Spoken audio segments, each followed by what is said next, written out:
All right, welcome. Again, when it gets to zero, like should there not be like fireworks or something? It just stops. And I think we all can make it happen. says, golly, it is it's such a anticlimactic finish. Welcome, guys, to the Thursday night Sorry. That's me. live stream. It's all right. We are Here getting we it go. kicked off Here we on go. Thursday. Perfect. There you go. That was You're me. all right. You're doing good. The Russian has to mess it up for everybody else. Hey, I'm sorry. Way to go, Ivan. we were talking about Rocky before we started. I think we Yeah. all know how the Russian is. No, Yeah. very cool, guys. I'm very happy to be back. It has been a while. It's been a minute, and I missed you. I Yeah. missed you. I have not missed Jimmy yet. Give me 2 more live streams, and I'll start missing you too. But I have missed I'm you. expendable. That's it.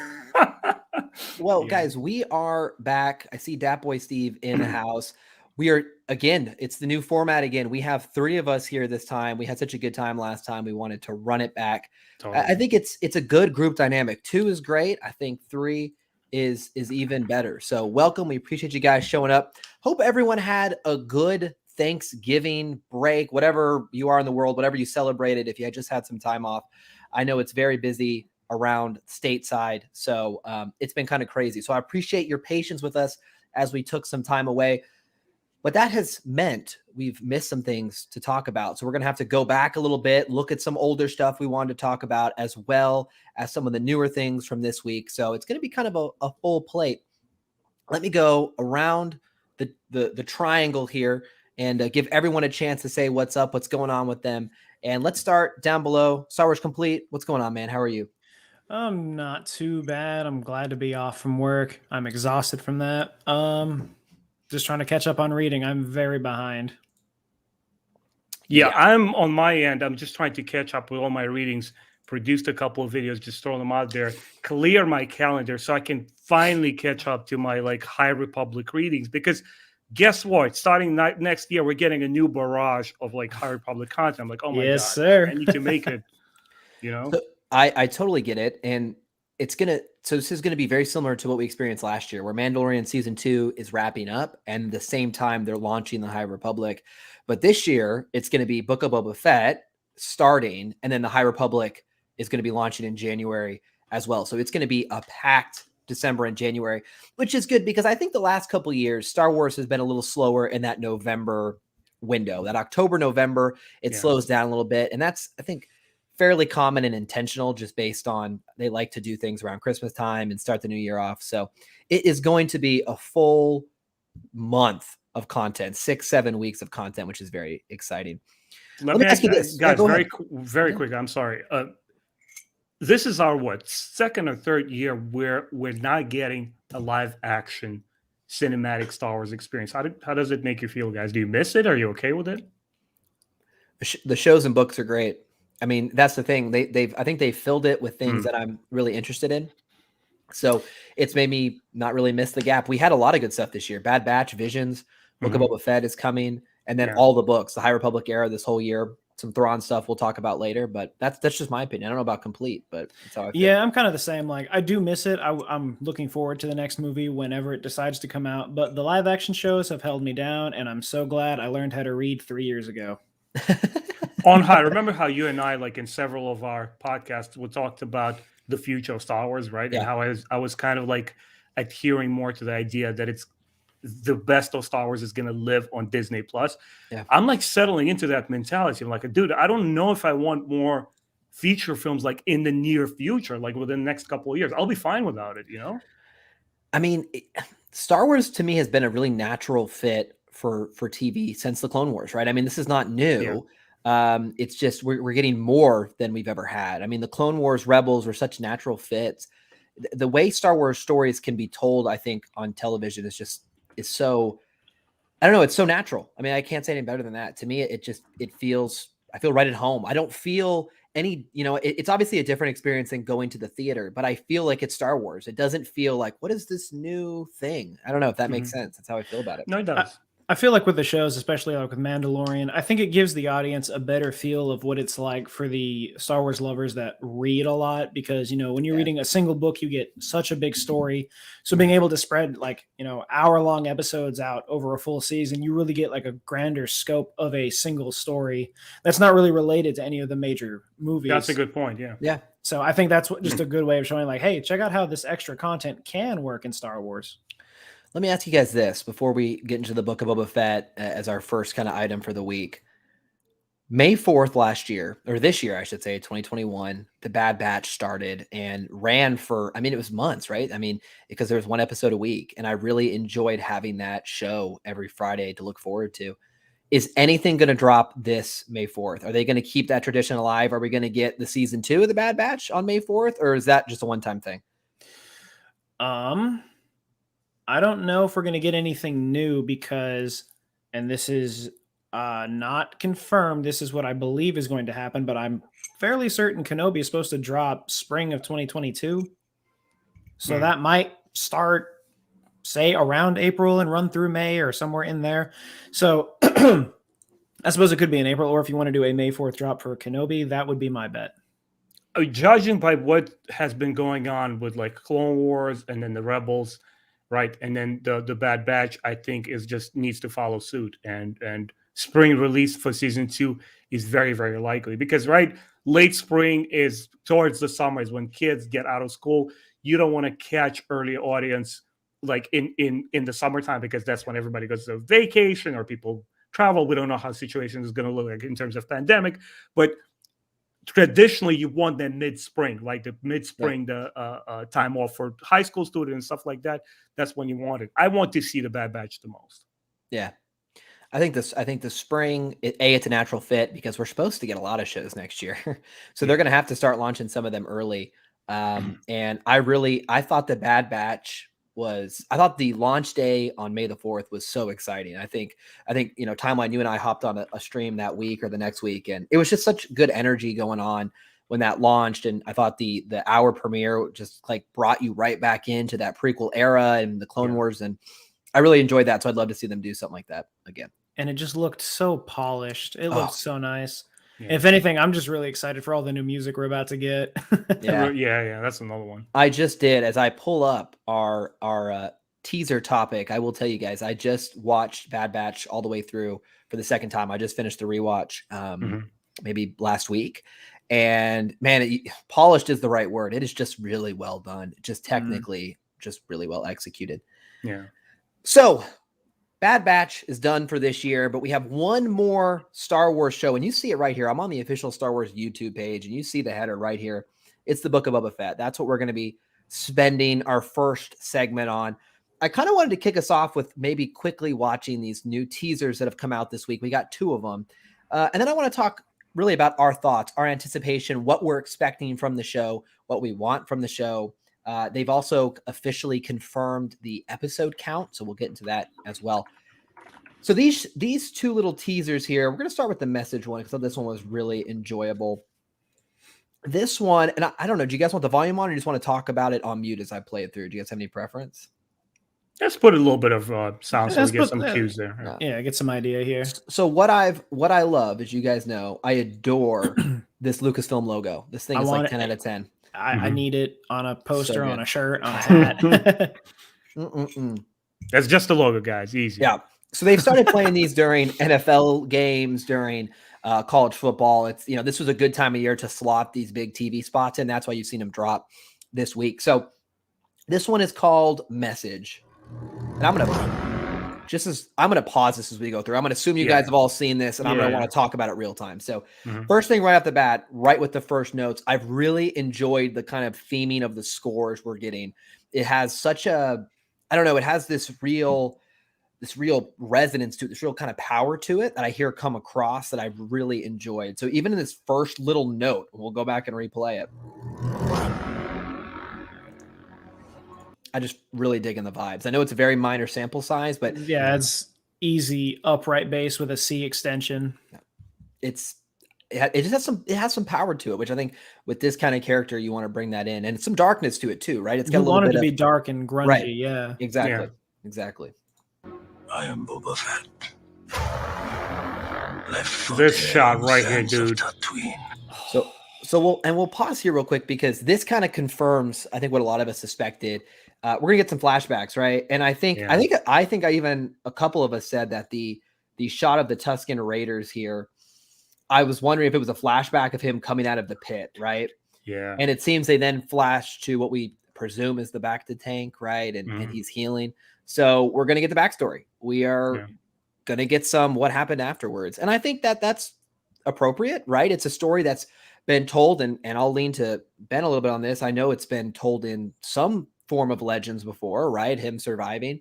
And so I don't know if we have a canon version of that ever, right? This is going to be it. So I wonder if they'll kind of be inspired. So I'm reading this, right? The first book of the Bounty Hunter War trilogy, which is the Legends book. This is called The Mandalorian Armor. I just finished that one. They go into detail, but I was actually surprised that they still left some of the actual detail, how he makes it out of there, like the technicality of it. Yeah. They still leave it off. So there's going to be plenty of room for the show to interpret that scene.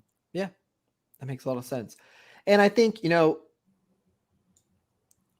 when I was young and I saw Return of the Jedi for the first time, we've talked about this before, I was like so mad that he died, falling in the pit, because he didn't even die very cool, like, to a young me. It wasn't like an awesome death. He was owned. Or something.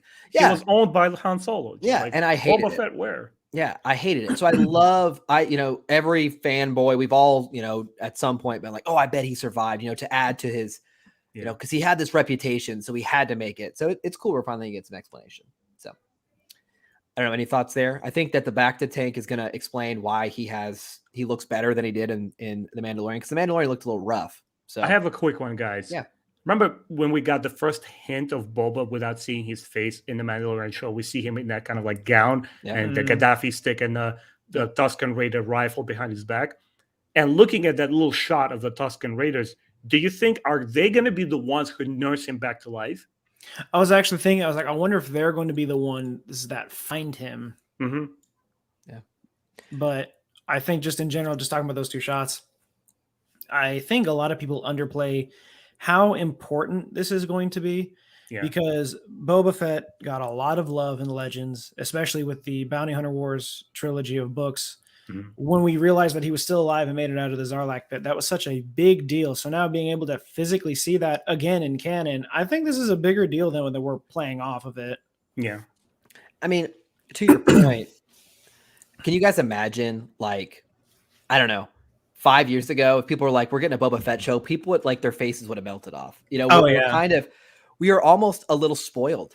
I mean, we're a little spoiled that this is coming out, and it's kind of like, I mean, can you guys imagine 10 years ago, they announced, like, you're going to get a Boba Fett 7-hour TV show, 7 episodes. People would have, like, gone mental, and now it's, like, less than a month away, and it feels like people are just, like you said, we're kind of like, okay, yeah, but it's a huge deal. Only 7 hours? I want a trilogy of movies. Yeah, exactly. Yeah, we can only be happy for so long. Yeah, right. All right, let's get back into it. For dead on the sands of Tatooine. Love the music. So I am working on the theory that this is all these clips are from like the first 1-2 episodes. I really don't think they've shown a lot yet. I said that the first trailer we watched it together. I think this is a very minimal amount of, I think they're barely showing us anything. I really do. I think that's a good thing. I just want to say that right now. We've seen these shots in the first trailer. We're seeing them again here, just kind of different angles. And I don't think they're going to spoil a lot in these teasers, which is good. Oh, I muted it. Sorry, guys.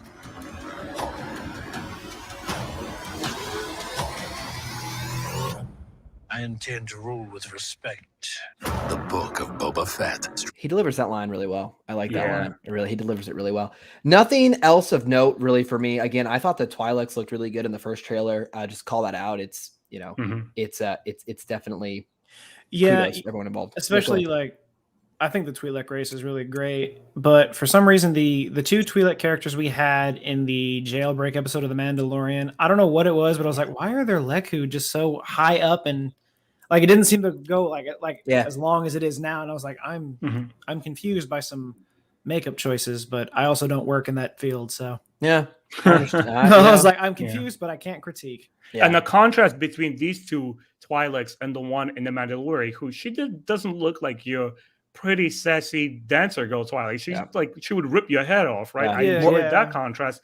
So what I'm also hoping they're going to do here is that finally introduce the Twi'leks as the race of people. Like, they're not just dancer girls to stand there pretty, like they're always doing every video game, right? And it's terrible because, like, I was thinking about that because I'm rewatching Clone Wars and I was like, the Twi'lek race has just been nothing but enslaved throughout all of Star Wars. It's terrible. That's kind of their thing. You know? The Separatists enslaved them. The Republic saved them. Republic became the Empire. The Empire enslaved them. That's kind of their thing. Yeah. To your point, Ben, before we keep going on to this next shot here, the Twi'lek in Mandalorian was kind of more like Lorna D from High Republic than the pretty one.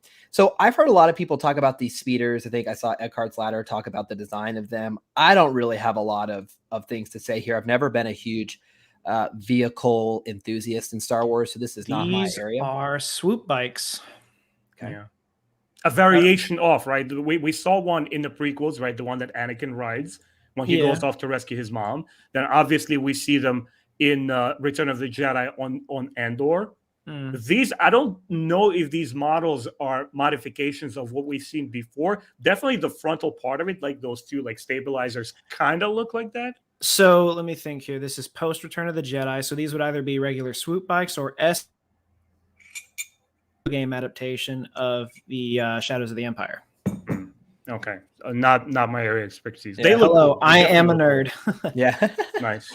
I just see on in the chat we had a question from Alice about, do you think we'll see any Jedi in this show? And I'm currently leaning no. However, had you have asked me, would we see Luke Skywalker Mandalorian season 2? I would have said no. So what do I know? What do you think? I mean, I don't know. It sounds like complete and I are on the same page. No Jedi plugs, man. That's like, don't plug anything. Stay strictly within the bounty hunter squabble lane. Focus on that. Like, develop that. Don't introduce, here's Bo-Katan and a Darksaber. Like, focus on the stuff that is pertaining to the Boba Fett and his part of the galaxy, right? The Jedi have nothing to do with this. Yeah, I don't think so either. And I don't think we will. I think I don't think the show will have enough episodes to do that. And I don't know how many seasons we're going to get either. We'll talk about that in a second. You know, the only other thing I might add, I don't know if there's anything else from this trailer that really stuck out to me, except for, again, I will reiterate what I've said in the past. One, I don't think they're showing you a lot. I think they're really showing you minimal information. But two, I'm actually really impressed by the line delivery. I mean, you know, it's so funny with a lot of these prequel actors, they almost have this like reputation of like meme territory, right? Because those movies are so heavily memed and loved by the community that you can forget these are like actors, you know what I mean? And I think so far from what I've seen, I think he's done a really good job portraying Boba Fett in just a really kind of hardened, chiseled, you know, weathered and aged version. So I'm really excited by what we've seen, limited as it might be. I'm a little concerned when the first trailer dropped, that very almost cartoon-like expression of Boba's face when he like brings down that hammer. This right here, yeah. Yeah, I want just a little bit more nuance than Mandalorian. Like, because Mandalorian it's you know my thoughts on this. Like, it's so cardboard. It is so paper thin in terms of character. Everything else in that show just bristles with quality. Yeah. The action, the visuals, the cinematography. The only component that's missing to truly make it great and truly be worthy of all those accolades that people are like giving it, all the awards, gravitas, you know. Yeah, and with a lot of these shows, and we'll switch back. I'm gonna pull up another topic. I'll switch back to the main face here. Yeah. You know, as I think about, you know, this show, it is in an interesting spot because we've seen The Mandalorian, and obviously Boba Fett made his return there. So how does this show keep itself different? How does it separate itself from, okay, this just feels like The Mandalorian, but following different characters? So let's talk about that real quick. You know, starting with you, Timeline, because you kind of brought this up. What are some ways that you would like to see the show really distance himself from Mandalorian, but it still needs to feel like it takes place in the Star Wars universe. So how does it go about that? How would it be successful? A narrative. I think it's not hard at all to pull off. What you want to do is narratively distinguish it from Mandalorian. If you take Mandalorian, it is basically, I don't know if you guys ever seen The Lone Wolf and the Cub. It is the lone samurai, the lone mercenary on a mission, right? And he's basically, if you look at it as RPG game, it's basically him traveling to different areas. It is mostly revolves around him and one or two acquaintances that kind of like rub off of him, but it's mainly him going for his journey. Here, what you could do is say like, okay, the main platform, the setting is Tatooine. You have Boba Fett, and he needs to become the king of his domain. So you can introduce one major location, like a hub, right? A narrative hub. And it's his claim to power. It's basically you focus and you start building these tensions and relationships between different factions in one setting. So it's not just Boba Fett. It's this entire ensemble of cast members around him, playing off of him. Yeah. No. What about you, Complete? Yeah.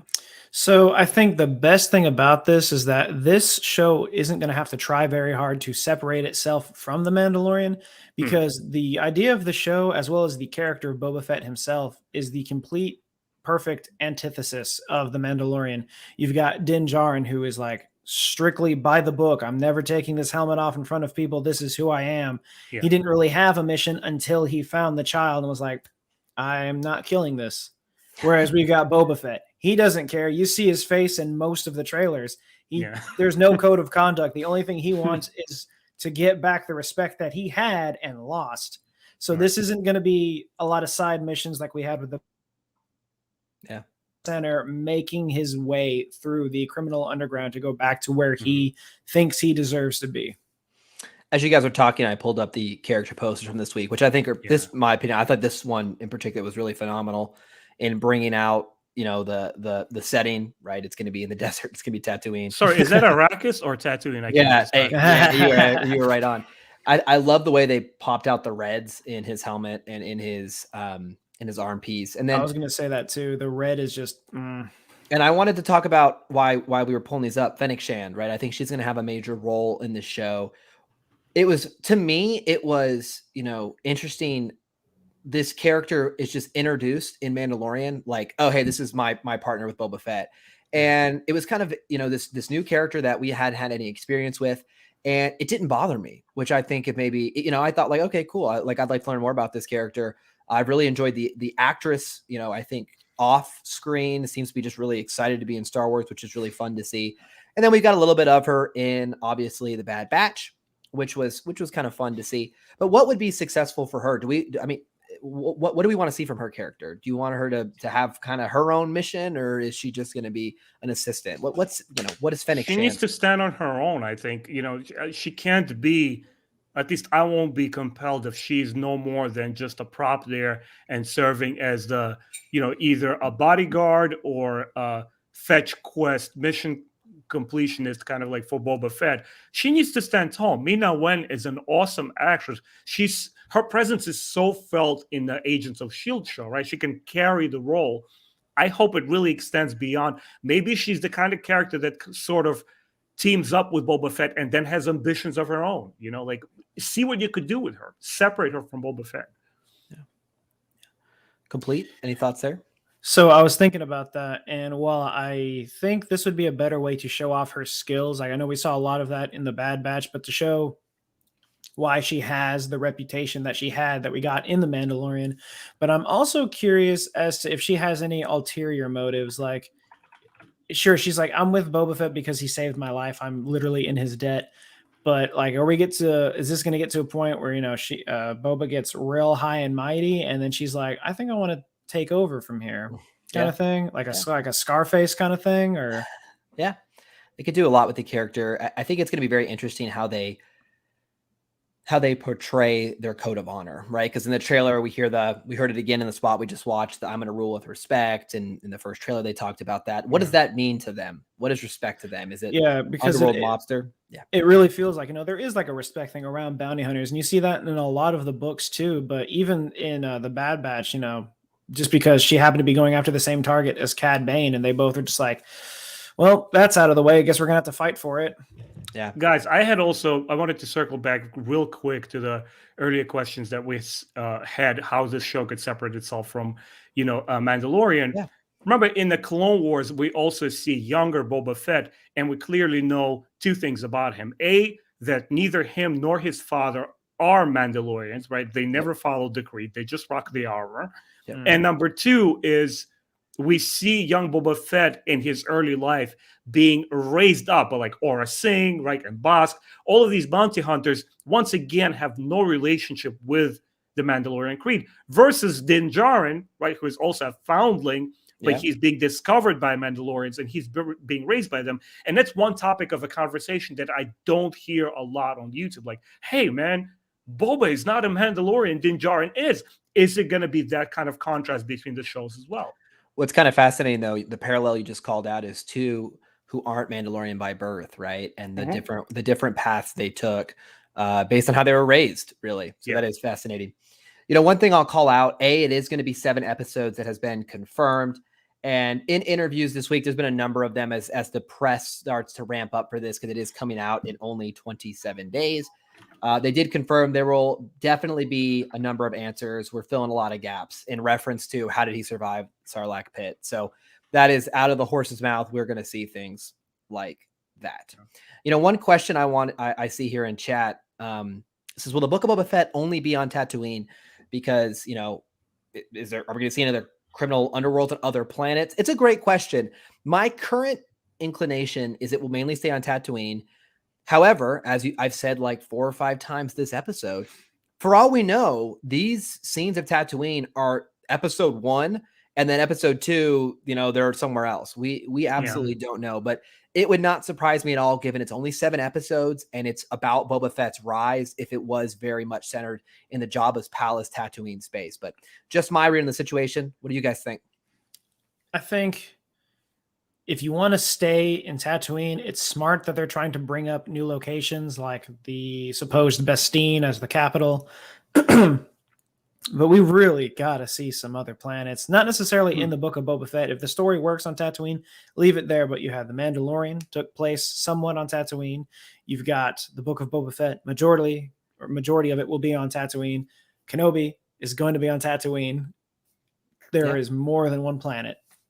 I think even for 7-episode first season, there is no reason not to. It's not going to be disruptive at all. It all rests in the script writer's ability to tie it all together. Maybe you have a major part of the plot or this power struggle happening in orbit, or somebody needs to make a quick delivery off planet and relay the information to another concerned party. Somebody was mentioning as Obsidian mentioned, Nar Shaddaa or Nal Hutta, the Hutt controlled space. Maybe they have also some kind of investments or interest in Tatooine, because their brother Jabba the Hutt has just been dethroned, and they're like, hey, we got to enforce some laws over there. We are the Hutt crime syndicate. Like, we need to, this is our territory. They can definitely do that. Absolutely. Yeah. And it flows right into Steve's question here about multiple seasons. Do we think it's one and done, or the multiple? I am currently leaning to the multiple season.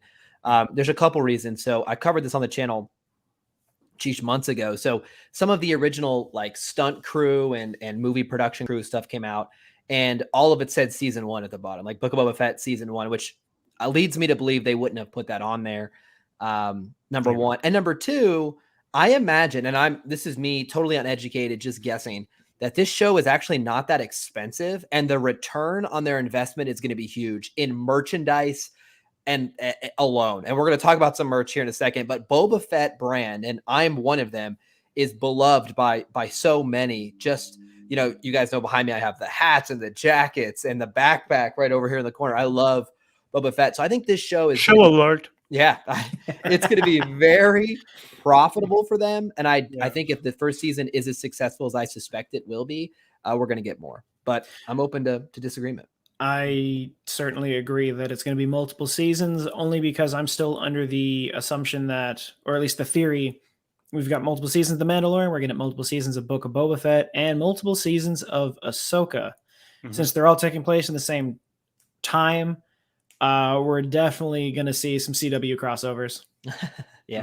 We already have. I wouldn't mind that at all. I think, partially, I think all of these new future shows will concentrate on the money making aspect of it, which is fine. I mean, that's what they're there for, to make the money to the creators and us fans enjoying the content. But I feel each one individual show can go indefinitely for as long as it has popularity. I don't like to speculate how long a show needs to go. It's when you get to season 2 or 3, it's when you start deciding like, maybe the show is beginning to run its course. Cut it. Like the famous, Breaking Bad show cut on the very positive note, not in terms of story, but in terms of like, hey, we cut it here, and that's going to make a strong ending. Same with Rebels, right? The show ends on the 4th season. It was such a powerful ending. Everybody's clamoring for more now. Yeah, agreed. And on a high note, a lot of great shows have done that. Yeah. Speaking, while we're talking about Boba Fett, speaking about money making, would you look at this tonight at midnight Eastern time? Columbia, if you guys don't know, they make pretty nice jackets. Is dropping their Boba Fett collaboration. A number of cool pieces. I'm going to tell you guys right now, though, this is not for the faint of heart. This hoodie is $120. Okay. So this is expensive stuff. I don't want to kid people around. This is high quality investment here. And this is what you'll look like. You look like Boba right here. I mean, I thought this was Boba Fett right here. So you can look just as cool as this. We got this t-shirt here, which has, and it's hard to kind of zoom in on. It has the kind of Ralph McQuarrie look to it from the art, but it's $50. So it is an expensive t-shirt. This hat, though, I got to be honest with you. You guys know me. I'm a little tempted by the hat. It's in the bag, right? Come on. Yeah. How cool is this hat? I might have to pick up this hat. It's $40. Is interesting, isn't it? Honestly, $40 for a hat, that's not bad. It's not terrible. This is like 20. Yeah, it's like $20. 25. So anyway, if you guys are feeling Christmas gifts for your loved ones who love Boba Fett, tonight in a couple hours, you can snag yourself and brag to all your friends how much, money you can spend on Boba Fett merch. So there you go, guys. There you go. Pretty nice. Very cool. The jacket is really awesome. It's a very high quality jacket. Like you'd wear it like skiing and stuff. It's $450. Mm-hmm. Okay. It's not, I mean, this would be like if you're an avid skier and you go to the slopes, or you live in North Dakota and you're like, I need a jacket that you would not buy this if you live where I live. I mean, you just don't need it, but it is very nice. It's very nice. Yeah. Okay.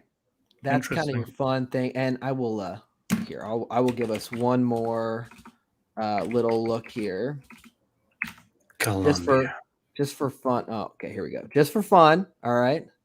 Let's see here. Come on. There you go. Oh, shoot. Uh-oh. He's rocking it. Let's get it. Badass. Is it me, or he also he feels like he lost weight from the Mandalorian to the I think so. He's getting in shape, man. Yeah. I'm so happy for him. Tamora is my man. It's so Tamora cool. Is amazing. Yeah. When I saw he was going to be an Aquaman, I was like, yes, please. Oh, yeah.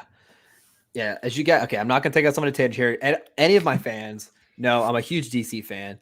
And I thought Aquaman was so good. It was awesome, man. I loved it. Yeah. And I know it's like at a 60% Rotten Tomato, but like it to me is so comic book-y. Like it feels so like the shots, the characters, like, yeah, there's some cheesy, there's some corniness to it, there's some rushness to it, but that feels like if you've read comic, it feels like you're reading like an intro story. Which I mean, I think about the shot where Ocean Master comes out at the end, like throws the trident down, and you got the blades in the background. It's like super like panel. Like that's like when you're reading the High Republic comics, you get those panel spreads. That's what those are. But you know what sells it? You know what sells it is when the movie or a show doesn't take itself too seriously and it's self-aware. Yeah. I almost feel the same way about Mandalorian. I think when Favreau said we're going back to the basics, and the show doesn't try to be or pretend to be this, Game of Thrones high drama. Mm-hmm. It's just like pure fun, and that's what people respond to. Like, we don't care if it's like Oscar-winning performances. We just want like cool stuff, you know? Totally agree. Well, guys, that's it for the Book of Boba Fett. We have a lot more on the way over the next couple of weeks. I'm sure it'll be a major topic for this channel and this crew on all of our channels. So make sure you're checking it out. We will be talking about it as a group. But now we have to talk about the High Republic, because the High Republic is getting its next big wave of launches in January. So these are the next two biggest things for Star Wars fans. If you're like us, it's going to be Book of Boba Fett and the next phase of High Republic. And today we had the artwork from the out of print, the special edition cover for Fallen Star. It's the background of this video, and it is phenomenal. I mean, it's unreal, man. This cover. So what I like so much about this cover is, and I think I've talked about this before, it looks so hand painted in the best way. Like, it looks like there's some craftsmanship to it. And I've played Magic the Gathering, if you guys have as well. This looks like a really well done Magic card. You know, like one that they've put some time into. Absolutely. Yeah. That's what it strikes me as. Like, it could be like a board wipe. This would be it. And I would totally. This is totally an instant play. Like Supreme Justice, right? Or anyway, so yeah. This to me, though, first of all, let me just call it a couple things I love, and I'll pass it over to you guys. The drama in the framing. I love the lightsaber blade. Let's be honest here, it doesn't make any sense unless there's a battle over here where the lightsaber would be ignited. Right. But the silhouette just reads so like our heroes are in sadness. Our heroes are in trouble. And I just love the ominous tone it sets. To me, it is something that the High Republic, I think, has not been afraid of. It's not been afraid of going dark. It's not been afraid of doing the ominous tone. And chopping heads, man. Literally. And this is going to be what it looks like stretched across the cover. Now, Complete, before I get your thoughts, I think you've bought one of these out of prints before, yes, right? I have. And it's totally worth it. So I've got right here the out of print copy of the Rising Storm. And if I can get the sleeve off, the reason that I want, for one, the artwork for this is just incredible. But it's a very, very high quality cover. Yeah. And it does come with the bag. I have that over in my closet, and it's a nice bag. Yeah. But a lot of the times I always buy physical copies just because I love having it. And in particular, it's almost like a Hi, can you bring the screen up? I want to see a little bit up close. I want to pull up to your camera. Oh, this. No, yeah, I mean the setup, the layout we're in. Let's see. I can indeed. Like that? Oh, you mean the cameras? Oh, you want? Yeah. I'm sorry, guys. My you bad. got me. Very good. So oh, dude, look at this. So the material that this is made out of is almost like a canvas type material. It's not just like a basic paper. So it has a lot of strength to it, and like it's just perfect. How's the finish on the actual book? Like, there's no artwork on the actual book is just a blank book. Okay, same one as the regular version. Yeah, okay. The whole what they used to do back with Legends, it was just a black book with a gold spine. The book itself is fine. The cover is what you're paying for, I think. But the best part about it really is that for $50, it's pretty great, especially when we get into the other out of print books that we're going to be talking about a little bit later. Okay. But I'm really kicking myself that I did not buy the out of print cover for Light of the Jedi, because when it came out, I was like, it looked cool, but I just. It was all right. And I saw this and was like, well, I've messed up. Yep.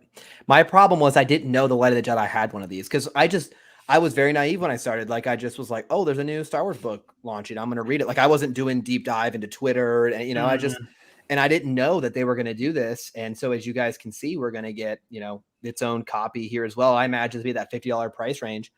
It would have been really cool to have the 3 on the shelf, and I will show you guys what that would look like here as you guys are talking. But let me hear you, Timeline. I haven't heard you say anything. What do you think about the cover?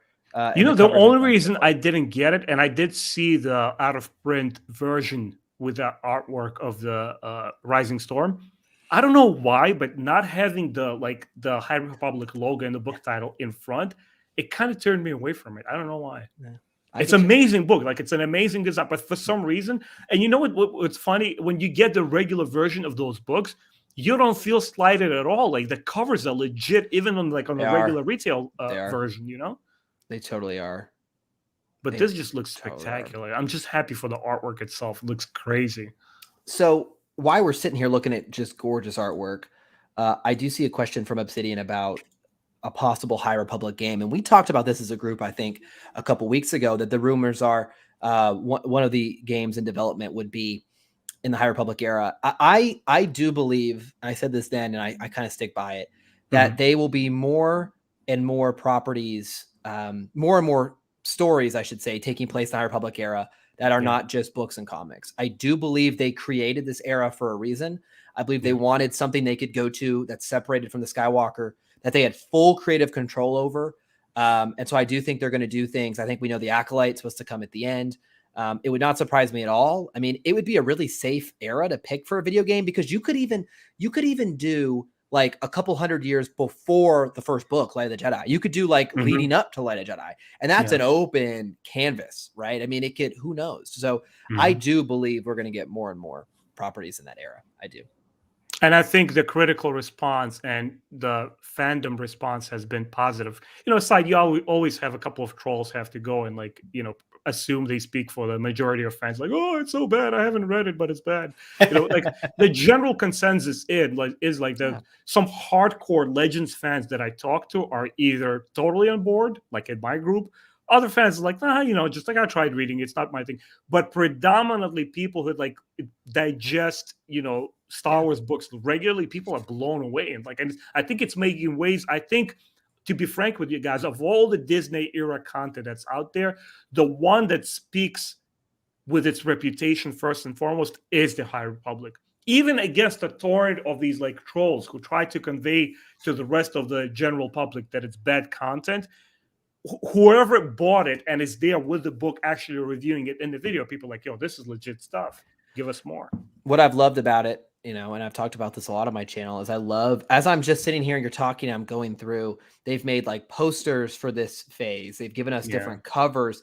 To me, it just feels like they're going above and beyond to make a book series, a book initiative feel like an event. Yeah. And for fans like us, I think it's so exciting to get excited with you guys about it. And for me, now, so you guys you two might have dived more into Legends, or some of my fans.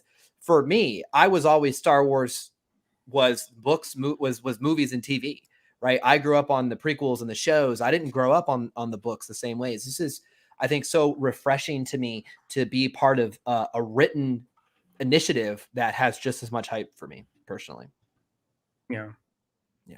I'm happy for it. It's doing well, and this is how I want future Star Wars content to be judged, by the merit of its content, the quality of it, but also have these, as you mentioned on High, just the quality of the marketing behind it. It's just so clever. I love it. Yeah.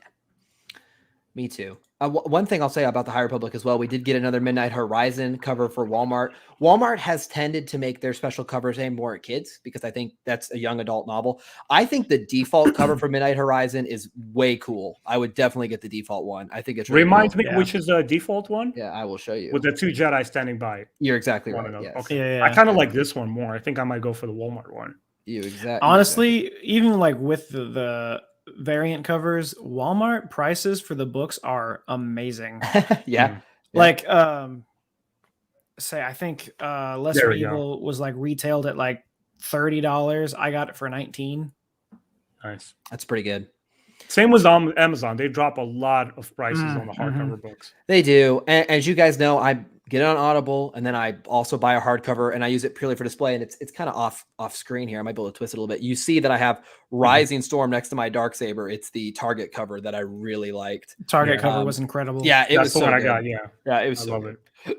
It was so good. So, only other thing I want to call out in the High Republic is there's two kind of mini series that have been running right now in the break. One of which was around Ty York, which is kind of given her little backstory, which I've been enjoying, but I've really liked Trail of Shadows. We got our second issue, I believe, last week or the week before. And I think that has been a really fun miniseries, kind of a fresh miniseries for me. Are you guys checking out any of the comics? I mean, where are you guys at in the High Republic? Are you reading everything or only some things? Let's start with you, Complete. Where are you at?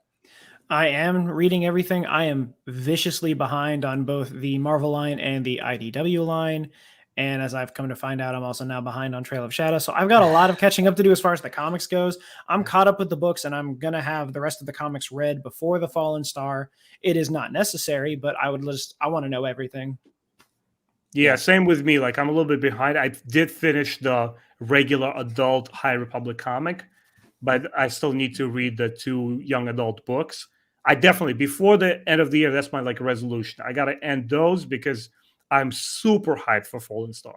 Yep. And I will call out as well. I just pulled up a comment from Blue Pig about it is hard to keep up with the comics sometimes because there's so many. There's 2 runs. There's IDW and Marvel, and there's the miniseries.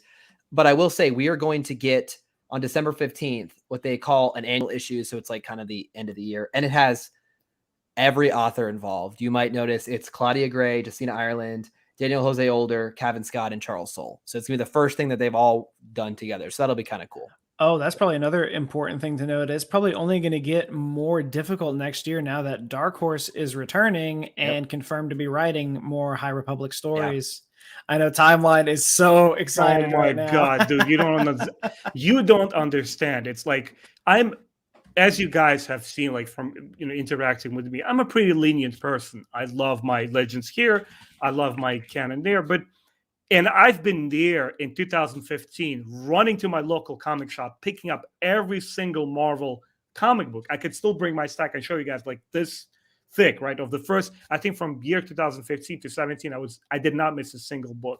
And they start getting to a point where I wasn't vibing with it, primarily for the fact that the artwork itself didn't feel creative enough. It was too photorealistic for my taste, too computer generated, like on Photoshop, and just the writing was not there for me. Luke encountering Darth Vader 25 times before their meeting in Bespin kind of diluted the source for me. But Dark Horse, man, they have like all the right authors, all the right artwork, plus the High Republic. I'm in heaven. Take me now. Yeah, because Dark Horse just had fantastic stories. Yeah, I think the IDW partnership is ending. Yeah, that too. Yeah, This is the replacement, which I agree. Just for historical purposes, it is kind of cool to tie back to where you've come from. So very cool. Good call out as well. Dark Horse is definitely awesome. And it's just cool that, Star Wars has worked with both Marvel and Dark Horse throughout the years. Like, I know they did Marvel way back during the original trilogy, and then Dark Horse. Now having both of them at the same time, it's a powerhouse. Yeah, man. It's cool. Very happy. It is cool. I want Yandu Shema back. I know she still does B covers for the High Republic. She's here and there. Yeah. But it just boggles my mind in comparison to all these like newcomer. And don't get me wrong, there's some very, very impressive new talent when it comes to the artwork. But she is the one. She's like the mega superstar of comic book art. Let's talk about a couple other books while we're here. I have this one pulled up. So we had the cover art for Brotherhood came out, I guess, a week or so ago now, which is going to be a prequel era book to tell us a little bit more about some adventures of Anakin and Obi-Wan. This cover is super prequel era. It looks super prequels. So I think it fits. I saw some people who did not like it, which to me, I thought was kind of, we all have opinions, so you can like whatever you want. But to me, I thought it rings true to that era. It looks like it's a prequel story. I don't know what to say better than that. So what do you guys think of the cover? It looks very much like a Legends cover because the art style and the way their stances are very reminiscent of 2 books. One was called Razor's Edge, and I think the other one was Honor Amongst Thieves. I think that's what it was called. There were 2 side-by-side stories. Exactly the books you're talking about. Very stylized, like graphic look to it. Yeah, it looks just like that. So I love that, especially because we haven't gotten a lot of new prequel books in canon. We do have quite a bit, but a lot of it has been post Return of the Jedi. A lot just between 6 and 7. That's where the bulk of the story wants to be. So now that we're going to be starting, we got this, and we have the YA Kenobi book coming out too. We're getting some more prequel stuff, and I'm here for it. I have very strange comment about this cover. It is very PG-13, and I'm gonna just like blame all the weirdness on my Russian side of things. It's a very sexual looking cover, man. It is so sensual. I don't know why. Just look at Obi-Wan's face, like he's holding the like, and Anakin is like, Remember that meme where they have like where Obi-Wan is like dropping those Yeah, dollar bills and Anakin is holding the pole? And I mean it like in the best sense of the word. It is a sensual cover. Like when I saw it first, I'm like, hold on a second, what is happening here? Is it a cover like of an adult Blu-ray? Yeah. Like, dude, this looks amazing. Like I want it. So funny. Oh, that's great. It's an that awesome is cover. great. And I would agree with Complete. It definitely harkens back to the old school Legends era of books, especially those young adult books, right? The Last Jedi. There was a couple of them, Jedi Apprentice. I haven't read those books. I just picked them up, but I haven't read them. It has that very cool characters up front, very heroic poses, kind of like aesthetic to it. And so I did see Steve said interesting take, but I also saw GFed who said it does looks like a cover of an 80s romance film. So there you go. Yeah, that's see, I wasn't the only one. There you go.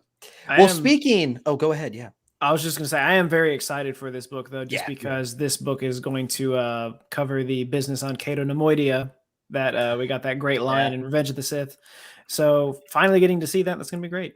Do you guys know anything by Mike Chen? What his writing credits? Anything involved with Star Wars? I think he's done other Star Wars stuff before. Let me check that real quick. Yeah, I'm Googling it too. Yeah. While you guys are looking at that, I will say there's a balance of cheese. There's a balance of where it's charming. And to me, this cover has the charm to it. Maybe in a different context, it wouldn't work as well. But to me, like I said, it fits. It fits the prequel era. It fits a little bit dated in a very charming way. It looks like a poster I would have seen in 2000 and whatever when the movies came out. It does. I could see this being on at Walmart. You could buy this poster, and I mean that in the best way. Like I'd buy that poster. Yeah. No, this is his first Star Wars novel. It's also like his 5th or 6th novel. He's written not a lot. I think the one I've seen the most is there's a book called We Could Be Heroes. I've seen that a lot on a lot of shelves. That's his newest book that's out. He also had a great tweet about it though, because he pulled up some DMs from somebody from like 2015 where he said, "I'd love to write for Star Wars, but I think I got to get a little more credit first." And he retweeted that and was like, "Hey guys, look at this. I made it." Nice. Congrats to him, man. I'm hoping it's good because every time we get prequel era book, I just get to appreciate that era more and more, especially when it's a good story. I'm like, man, that's good. Well, anything that gets timeline to like it more. Yeah. Speaking of covers with attractive people on it, Thrawn.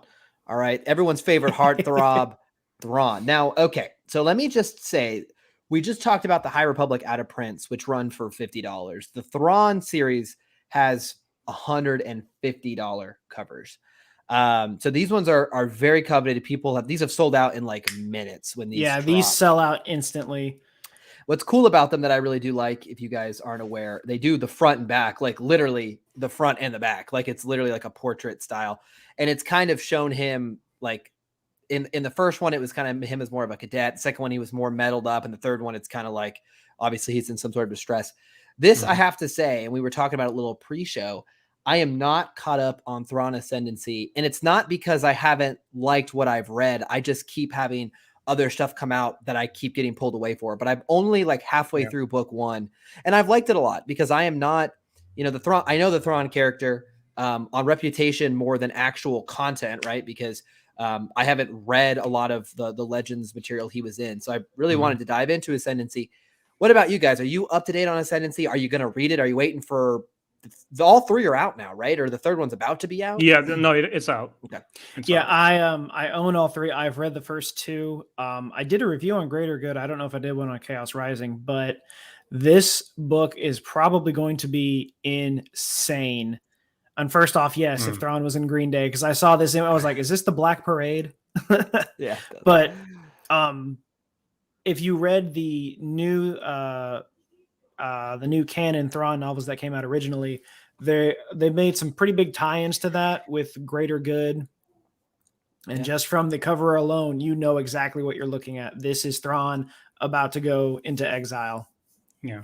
Somebody posted this picture on my Facebook group, and I said, is that the emo college years of Yeah, I saw that. Yeah, it is. It is. No, I'm really like, every time you talk about it complete, I really want to go back and catch it. I'm like literally reading like 4 Star Wars books at the same time. Yeah. And I did finish the first 2 books of the first new trilogy. Mm. Those were really stellar. I like it. I think, and I'll say time and again, Timothy Zahn, if people were considered him like great back in the day, to me, he got even better with age.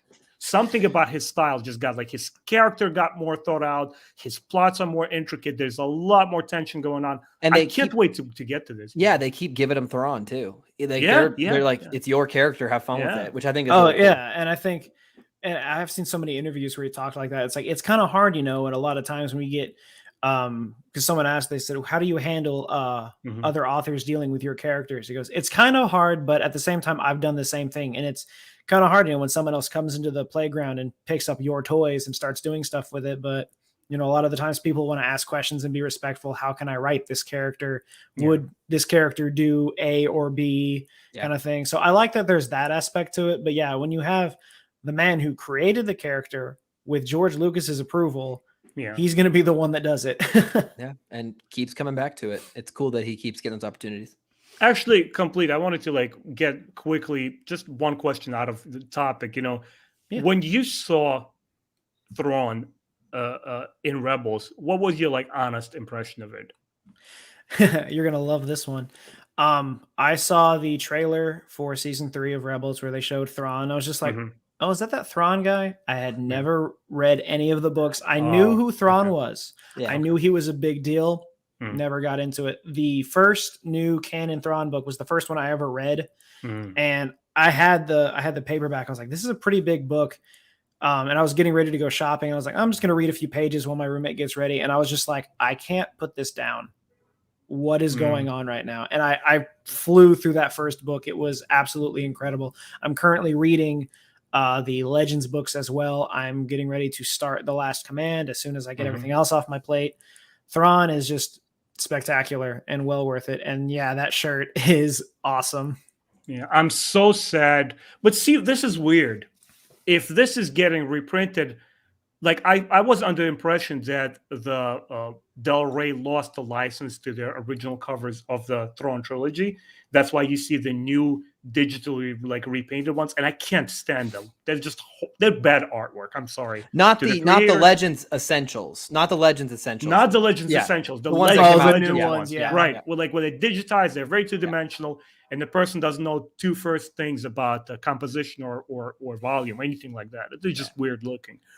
And when we see this, I'm like, hey, can't you bring this back for a minute and put it back on the covers of those regular Legends books? Those were amazing. But anyway, when I saw the trailer to the Rebels, my thoughts were, please don't mess it up. Please don't mess it up. It was a mantra, right? Yeah. And when he comes in and his first right-hand man, Rook, is also in it, they did so much research and did justice to the character, and they didn't try to meddle with what was done in the Legends. They just kind of left it alone. It's no, we're just going to take this character and play around with him here, and it made total sense to me. We're going to see him live action, guys. And it ties in so well. At some point. It ties in so well with our next topic that you guys, it's like we planned this.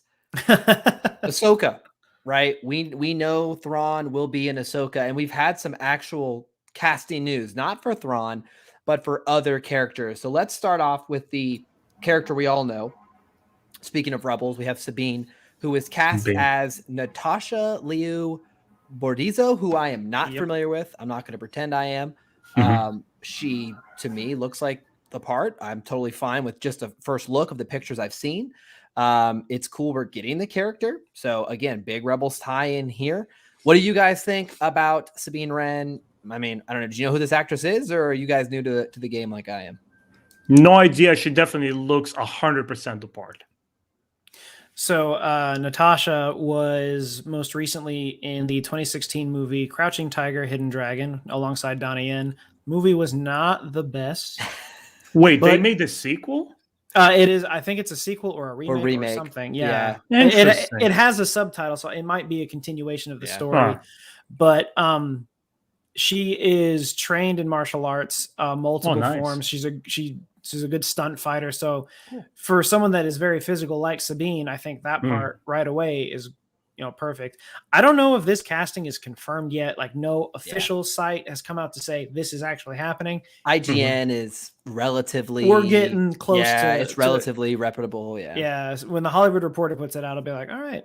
But I think it'd be a good casting. She looks the part. She can physically do the part. I'm all for it. Yeah. And Sabine honestly always had that like Asian look to her, right? Like when you see like the facial proportions, like, oh yeah, I'm on board. Absolutely. It'll be exciting. It'll be cool. I wonder what they'll do with her armor or what's going to go on, how they're going to do that, because if she's not colorful, I don't want it. Well, it's going to be a riot, man. She's got an interesting design. So it'll be weird how they it'll be cool to see how they translate that. So more to come on this front, but we also had casting news that I don't really know. And this is official. This is Deadline who reported it. So this is legit, so I think maybe someone in this can read this name better than I can, because this name to me looks European.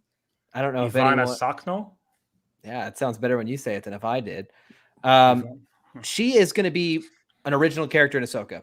So not a character we know, at least of now, but she has been cast. I don't know if she's a big name actress. I didn't recognize her right off the bat, but this is some casting. We're getting a new original character for the show, which makes sense because it would be weird if it was only like Rebels characters. So yeah, I'm assuming she's going to have some sort of significant role, or why would they release this article? If it was like she's going to be in half a scene, it wouldn't make sense to me. So I'm guessing this is going to be a major player. I don't know. Thoughts here, guys? Barry Solfe. That's Barry Solfe. I just Googled her. So the actress is Ukrainian. Pretty awesome. Points for me. And all I have to say is she's hot as hell. No, honestly, I look at her facial proportions and try to call back to that first. Remember that episode where Barriss Olfe and her mentor are introduced to Anakin Skywalker and Ahsoka Tano before they go on the mission? This to me looks exactly like that version of Barriss Olfe. That would be interesting. Oh man, okay, that's her. That's in my mind. That's her. That's interesting. See, I was looking at her facial features. She's got very prominent cheekbones, and it's very, very chiseled down here. I was like, why not make her Admiral Aralani? It would be amazing. Oh yeah. But the problem is in the fine print, newly created character. Yeah, but this is probably not going to be anybody we are familiar with. Could be bait. Now, so it could be bait. Also not confirmed. So. And we've talked about this. I mean, Deadline reported it, but they could try to control the narrative, like get out early, say it's a new character. It's so weird because Star Wars will come out sometimes and be like, "Hey, Hayden Christensen is going to be in Ahsoka," right? And then they'll be hiding Luke Skywalker in Mandalorian season 2. So you don't know if they're trying to give you announcements so that it stops the hunting, right? Because we think they're telling us things. A good way to trick people is to pretend you're keeping them in the loop. So Disney's like, oh, hey, this is Boba Fett. He's back. Oh, hey, Rosario Dawson. She's going to be Ahsoka. Oh, hey, we're going to have, and then boom, big reveal. Like they show you their card. So you think you know everything. So maybe that's what's happening here. I don't know. Who knows? But I thought I'd say that. I was hoping I'm going to stick with my little, it's more of a wish than a theory. I mean, we don't know. But hopefully she does well. And she's 24. She kind of looks they could use. I always enjoy when they pick actors who look younger than their years, like in case of Spider-Man, right? Oh, yeah. Tim Holland. It almost feels like it's a strategy to start off with the younger years and really exploit that actor for a prolonged period of time. I mean, we've been talking about Force visions and flashbacks. What if she's the daughter? That would be cool. Oh, man. You're talking about the Ninth Jedi? No. The daughter from Clone Wars. Like the father, the son, and the daughter. Like the episode where they went to Mortis or whatever. Yeah. Mm-hmm. Yeah. Say, because we saw the owl. Yeah. In the Mandalorian, so I mean, like that would be cool. That was such a wild episode. It was a fever dream. Yeah, I liked it though. I don't know if time. Anyway, we're not gonna get off topic there. I will say in Ahsoka news, Jeff Rosado says she really does give off Chiz vibes. Okay, she does. Aralani, she could definitely be a Chiz. Yeah, she definitely could be a Chiz. She definitely does. But check out this Lego Ahsoka. How cool is that? Who doesn't want that? Spectacular for their desk. Come on, and look, they did the Clone Wars season 7 art on the box. I think that's really cool. So if that's the final box art, it is. Yeah, don't touch it ever again. That's perfect. It is. This was Lego had a vote for making a new Brickhead, and they voted like what property and then what character. So Star Wars won the property, and the top vote was Jar Jar Binks. Yep. But they didn't make it. They went with Ahsoka come on. instead. I think Ahsoka's a huge fan favorite though, so no one's gonna be upset about this. That's the thing. Everyone's gonna be excited for I it. like the lightsabers, like I did they're too. mismatched. Yeah, and I think the cool thing is like, Brickheads aren't meant to be like the best thing ever, but like Right. they managed to put so much little detail into Yeah. that, like with the lines in her I don't know if they're also called Leku, but and even it's just in her like armor in general is just like This is $10. yeah for your desk. It's build it, put on your desk at at home or at work or wherever, and it's a fun little. It's like a Funko Pop. It's like Lego's versions of Funko Pops, which I have a number of. I don't know if you can see. I think we talked about this. I have like the retro '80s comic line of Funko Pops that came out this year. I love just having cool little knickknacks like that for your office and stuff. So, Oh yeah, I got the Star Wars Advent calendar, the Lego one. yeah, I'm excited for that. That's good. That's good. Let's take a moment of levity because our last story is going to be the Rogue Squadron follow-up, the Kathleen Kennedy news, which, will be more heated. Not really, it won't be. But we'll do a little bit of a merch roundup. You guys know I love spending money on Star Wars. And this week on Heroes and Villains, who does not sponsor me, but they should because I shill their stuff. I'm wearing their hats. So find me here. They released some stuff this week that I thought was very cool. I want to pull up with the crew. For all your Christmas needs out here, we have this new Ahsoka hat, which I think is really subtle and fun. You have this Rebel icon hat, which I think is awesome. It's like Rebel Moon Andor looking. I love this thing. I need to add this to my collection.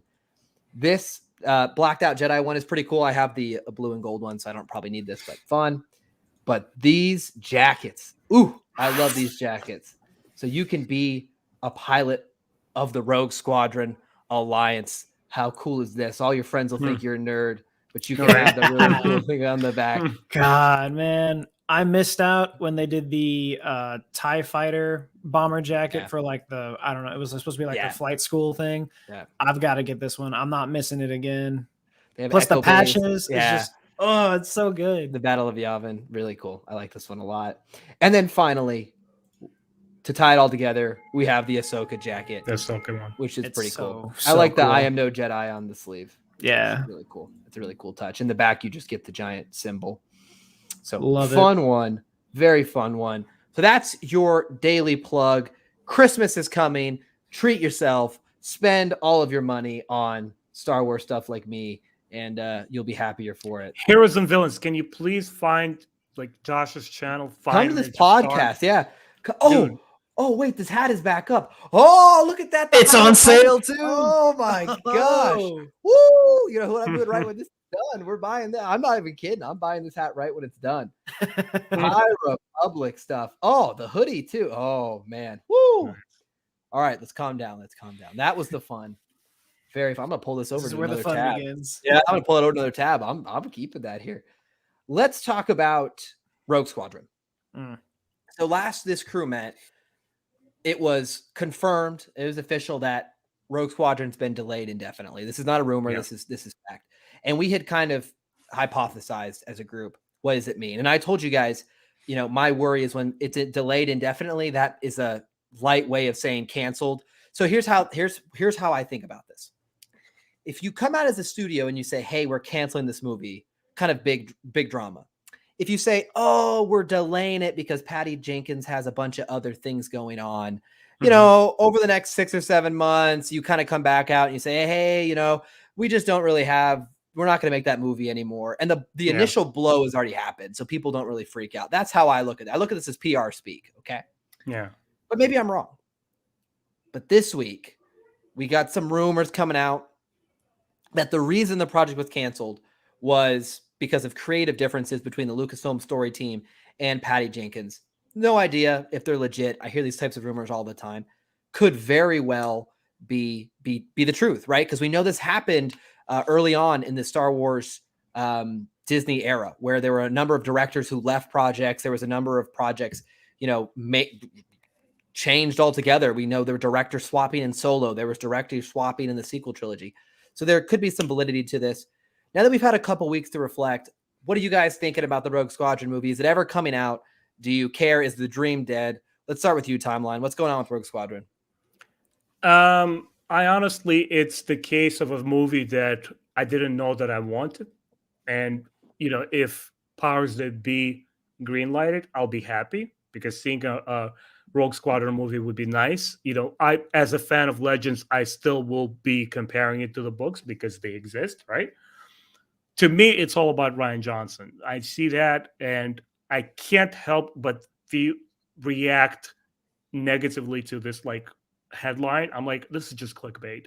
How many times Ryan Johnson has been canceled, forgotten about, it's not happening, as many times as George Lucas is coming back, according to Fandom Menace. It's like you're talking about a director who made a movie in between a trilogy that what did it get, over $1 billion domestic, like $900 million, on good terms with Disney. And the way that he's talking about it in post interviews right after the episode 8 was released, he's like, no, I'm cool with Disney. Yeah, I'm okay with criticism too. Yeah, I'm making this. He's like, he positioned himself in a slot where he's not stupid. He knows what he's doing. He knows the opportunity is given to them. And Ryan Johnson is the kind of guy who plays nicely with others, right? Yeah. He's quite a good, awesome writer, and he's a good diplomat enough. I don't believe a word of it. I'm like, let me hear from an official source. Like, come on. Like, how many times can we cancel the guy? I think the problem, before we move over to complete, I think what happens is silence. People read into silence. So when we hear a project announced and it doesn't get any further confirmation or release, people read into that and they start to develop. And to your point, we're clicking on it right now. People make videos with this in the thumbnail. Yeah. I understand the game.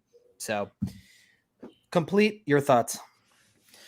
So until it's confirmed by Lucasfilm, we just don't know, because, the thing is that it being delayed indefinitely. Yeah, that's kind of tough news to get. Whether or not they're actually leaving the project, it's hard to say. And if it's true, it's really disappointing, because obviously there is some form of a problem with Disney and Lucasfilm on somewhere. I don't know what it is, but we can agree that there is some type of a problem with directors and whatever their vision is, because this is going to be like the 7th director they've lost. There is obviously, so what Kevin Feige, and you were talking to someone who I have plenty of problems with Marvel movies, but one thing he has been able to do, or Marvel's been able to do, is really keep their vision strict and not lose many. They have lost some. Scott Dickerson for Doctor Strange 2. But they've done a pretty good job of keeping their creative control, but allowing directors to still come in. Disney has not found that balance with Star Wars, it appears. And my kind of take on that is Star Wars, so many of these directors, Star Wars is such a legendary property, and so many of these directors probably grew up with Star Wars and their own ideas of what they wanted to see from a Star Wars property, that I think we'd all be cool seeing those interpretations and those ideas. But I think Disney is trying to keep a real clean, Marvel-esque control over that property. And I think directors, when they hear that, that kind of turns them off really fast. So anyway, sorry, complete. Go ahead. Oh, you're fine. And the other thing about it is just like, for one, with Ryan Johnson, I think it's just one of the cases, like, if the movie is not going to be made, just tell us what's so hard about it. Yeah. It's better than just saying, oh, it's pushed back, and maybe they'll forget about it. No, we're not. It doesn't make any sense. Yeah. And, I had a really great point and it just left my brain. That's all right. What you said is dead on. I mean, do you mind if I jump in the meantime? I'm pretty sure it came back to you. Yeah, I just got it. I was going to say, because on top of this, there was also news that came out that the Rangers of the New Republic show is being canceled or postponed or whatever. Yeah. So I was talking about this with other people, and was like, I wonder if it gets to a point where, like, you should just stop announcing so much stuff in advance. And I know, because like last year at the Investor Day, when they showed us the 9 shows and the movie. Yep. Yeah, it was meant for like a 5 or a 10-year plan. Wonderful. But now there's like nothing to be excited for. We're just waiting for that stuff to happen, and it's going to take a while. And now that you've announced 10, 12 projects, we're excited for all of those projects. And now we've got 2 that potentially are not happening. Yeah. I just have a different take on it as well. Obviously, Star Wars IP is over 40 years, right? Almost Yeah. approaching 50 years. Lucasfilm is 50 years old. 50 years old, but the franchise has been in Disney's hands as the new owners, new custodians of the franchise for what, 6 years, 8 years? A while. It's nothing, even compared to Marvel. And I always find what goes behind the scenes a hot topic. People love to discuss it, and especially on YouTube, a lot of these, live streamers position themselves like they have this inside sources and they're expert of the situation and they can judge because they know people. It's like, dude, it's, to me, honestly, it's the nature of making big budget films is so chaotic.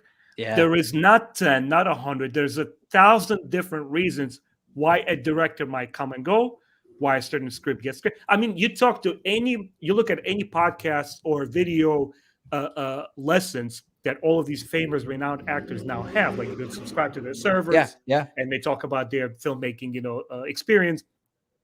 There's so many points where a script goes from point A to finalization into the hands of the director, into the executives approving it, and into the final product. And even from the point where you begin and where you end up, and the credits roll, and the audience leave the movie theater, you could end up with an entirely different product. It's a colossal endeavor, and it's not always malicious. It's not always like, oh, there's inner fighting.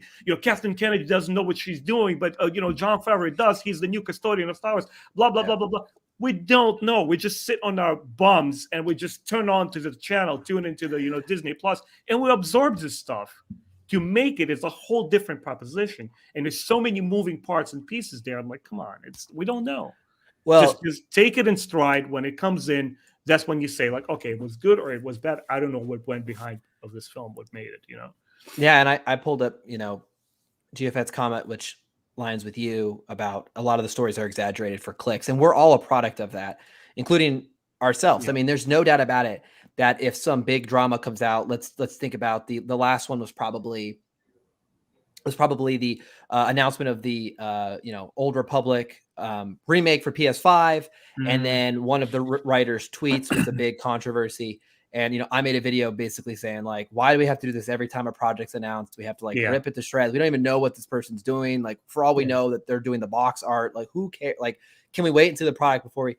And that's one of my most viewed videos because I'm talking about that sort of drama. This is the unfortunate situation is we're all guilty of consuming it and making it and keeping that circle alive. So it is in everyone's best interest if the stories are juicy, if the content is juicy. It's for the better interest of Deadline, for Hollywood Reporter, for my channel, for anyone's channel. And it's this kind of sad situation where, you're right. A lot of this could be like, maybe Patty's schedule did fill up and she was like, Warner Brothers pays me more money. I'm going to go do Wonder Woman 3. See, and I don't even think if that's the case, because she signed on to do all this stuff years in advance. That's what you do. If you're busy or not. Yeah, it's true. Yeah. Unless she was offered more money to do something else. I mean, unless she's positioning, trying to play hardball. Again, I have no idea. But unless she was, Warner Brothers wants to give her the Cleopatra movie, and she says, "Oh, sorry, Disney, I got to do that instead." And she's hoping Disney's going to give her more money. I don't know what goes on in Hollywood. Well, the investor meeting happened, and they looked at the performance of the Wonder Woman 2. It's like, maybe we should not go with her. Yeah. Wonder Woman 2 got some blowback, and you guys know I'm a big DC fan. I thought Wonder Woman 1 was phenomenal. Perfect movie. But she didn't write it. And so that's maybe where some of the but that doesn't mean anything, by the way. A lot of great directors don't write their own stuff. Yeah. It just means maybe in her next film she should have a writing team, and whatever. So regardless. In the same vein, in the same line, you guys know I had to talk about this. This is actually a couple weeks old now, and due to the holidays and busy schedule, and I also wasn't really into making a video about this at the time, but I thought we'd talk about it now that we just talked about some director switching, which was there has been, I'd say, relatively large publications like Collider and others who are saying that Kathleen Kennedy is signed on for Lucasfilm for several more years, which is not surprising to me. First of all, regardless of what you think about what she did with the sequel trilogy, Star Wars has been making a lot of money in the last couple. This is the one thing, like, there's been a lot of good projects. And this is what I keep trying to get across in my videos. Like, maybe not all of it's been a win, but in the last couple of years between the TV shows, Bad Batch, Mandalorian, what we have with Book of Boba Fett, with Kenobi, with Ahsoka on the horizon, Andor, Rogue One. There's a lot of wins. I'm just listing off right now the books. I mean, there's a lot of wins. And if she's bringing in the money from a corporate perspective, the board of directors does not sit around and go, oh, man, what they did to Luke Skywalker in The Last Jedi really bothered. They don't care. I mean, they don't. They don't care. They don't know a Wampa from, they don't know any of this. They just want to see the bottom line. And if Star Wars is making money, they don't care what kind of drama she's getting into. If the dollar's rolling in, they'll stick with her. And I think Star Wars is probably doing pretty well for Disney. And it's that simple. So why would they get rid of her? And also, if you're a company, I know this is going to sound goofy. You don't want to set sounds totally counterintuitive, but you don't want to set the precedent that online backlash influences your CEO choices. Because then it opens the floodgates from a company perspective. I'm just saying, if an executive at a large company, like Disney, a multi-billion-dollar industry, you don't let the audience tell you you're CEO. You pick the CEO. It's an arrogance thing. But that's my take on the situation. Let's open it up to you guys. Someone jump in. What do you guys think about Kathleen Kennedy? Go complete. I have thoughts I'm preparing here. All right. Well, for starters, Collider, very reputable source. I use them all the time. It's always great content. The thing, I don't know what the problem is with Kathleen Kennedy. Like, yes, the sequel trilogy was not up to par with everyone's overly high standards. I get that. But she was still in charge when The Mandalorian came out, and everybody loved that. So where is the actual problem? And I mean, and all of these constant stories that keep coming out, it's just like, okay, that's fine. One of my favorite things was what got me hooked on your channel on High was one of the videos you had done on Kathleen Kennedy, where you said, if you're not familiar with her, Kathleen Kennedy, she's the CEO for Disney Lucasfilm. She gets fired every other week. And I paused my video and I laughed for a solid 15 minutes. I thought it was so true. I was like, wow, perfect. She's a villain for people to make content on. She's the face of everything evil about Star Wars. And look, she might be a terrible. I want to just clarify. She might be a horrible person. I've never met her. I don't know. All right, who knows, right?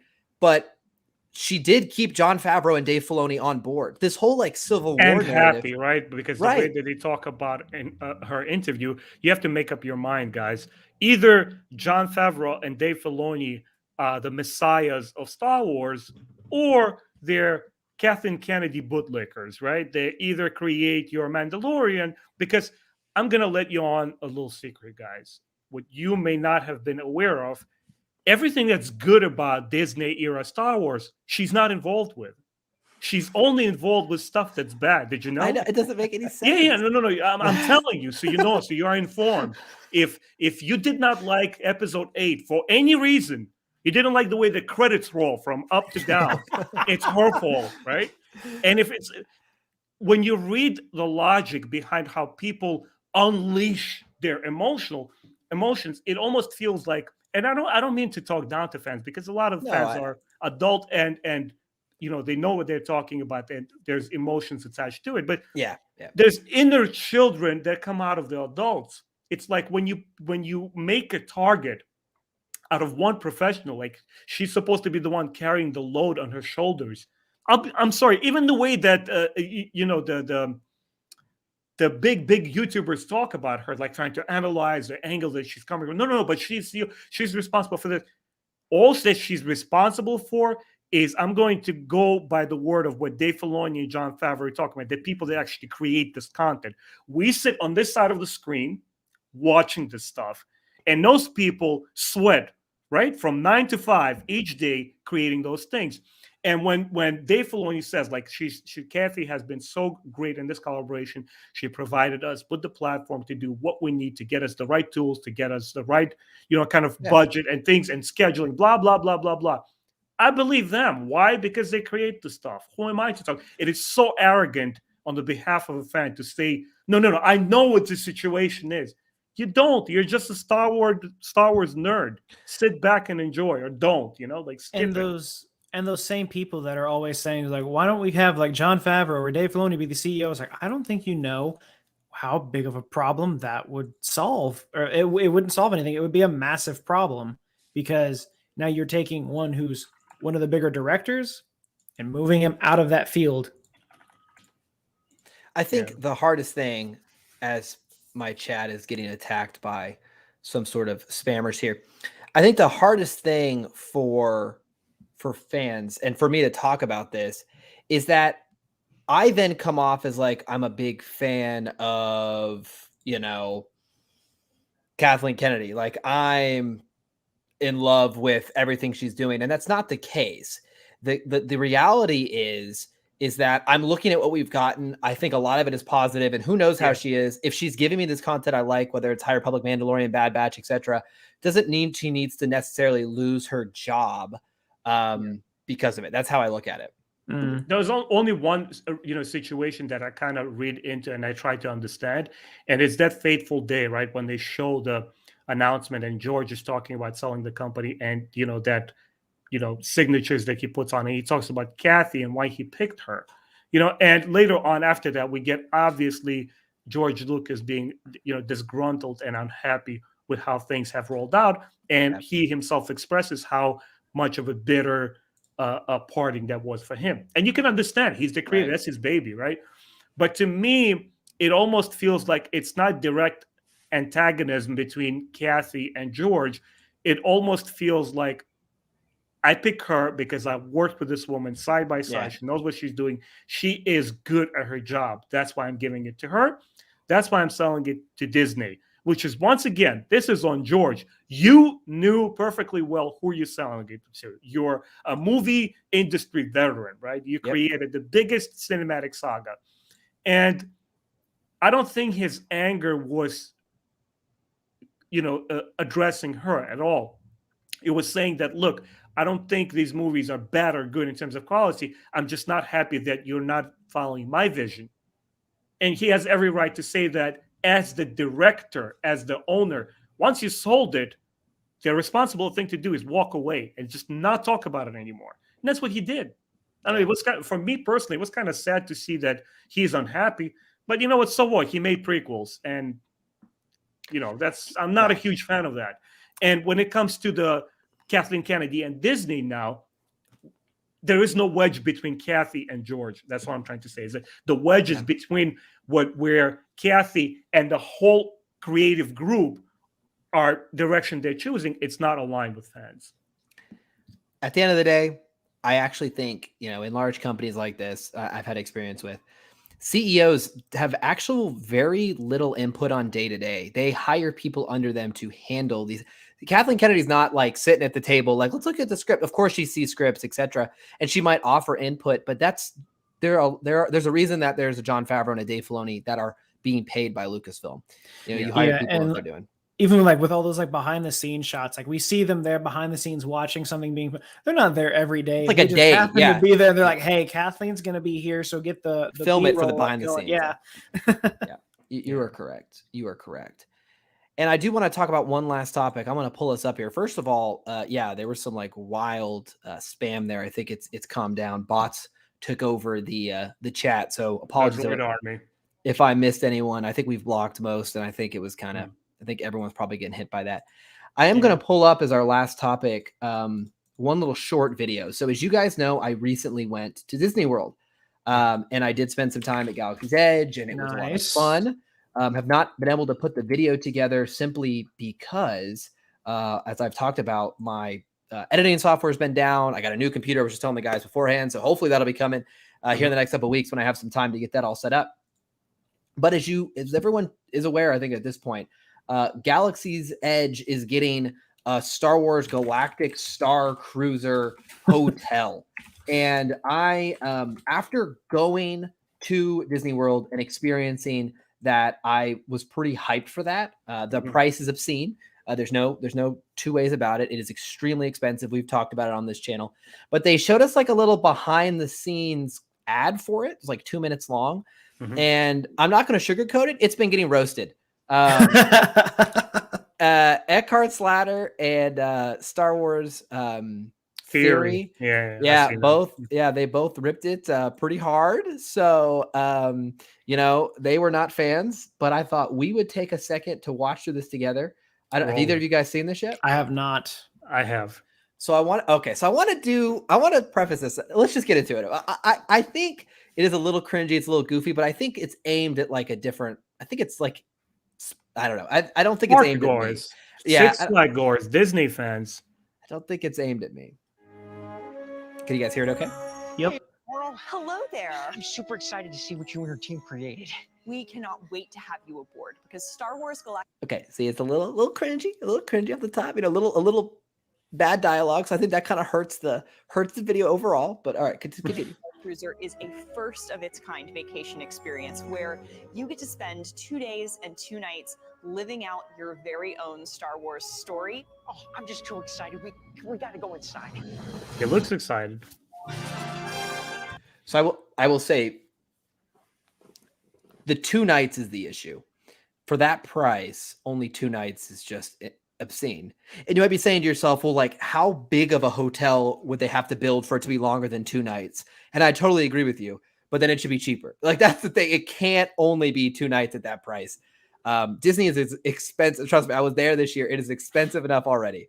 And it's a lot of fun. And I'm telling you guys, I rode Rise of the Resistance. Yeah. It was an amazing ride. I mean, it's one of the coolest rides I've ever been on. I'm not saying that because I'm a Star Wars fan. I mean, just the innovation behind it, the design behind it was so much fun. So if the hotel matches that, I'm sure it's phenomenal. I'm sure it's a blast.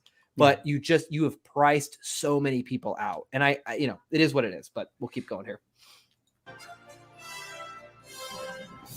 So let's take a second back here. So this is like your first look at the bridge, and in the Rise of the Resistance, they have a section with this very same window structure when your cart is going alongside a space battle, and it's amazing. And I'm sure this will be amazing there as well.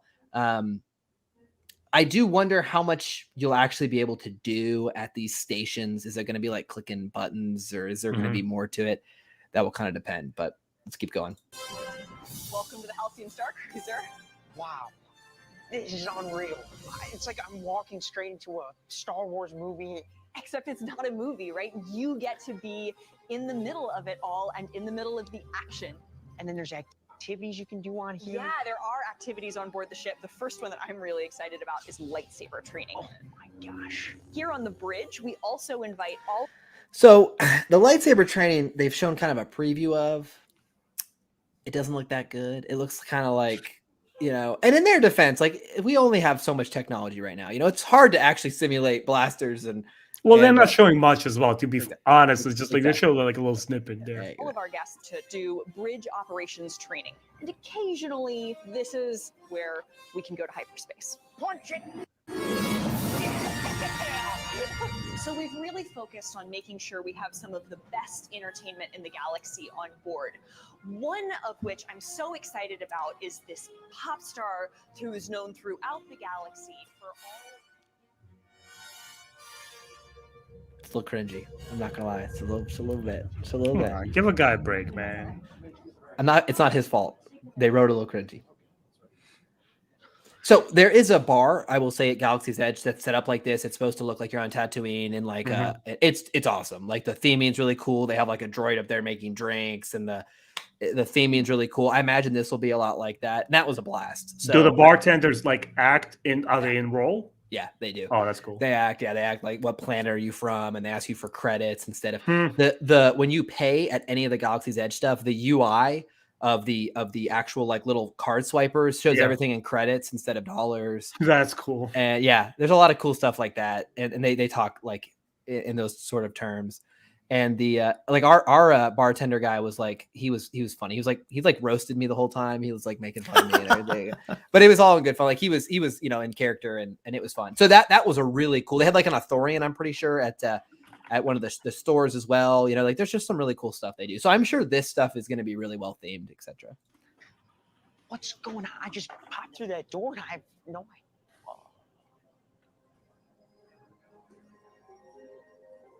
Look above and see the world slowly emerge before. So I'm going to pause here. So there will be cast members, I assume, who are going to have to be dressed up like this the entire time, which will be that'll be a rough gig, okay, because it's probably going to be a lot of makeup work to get on stage.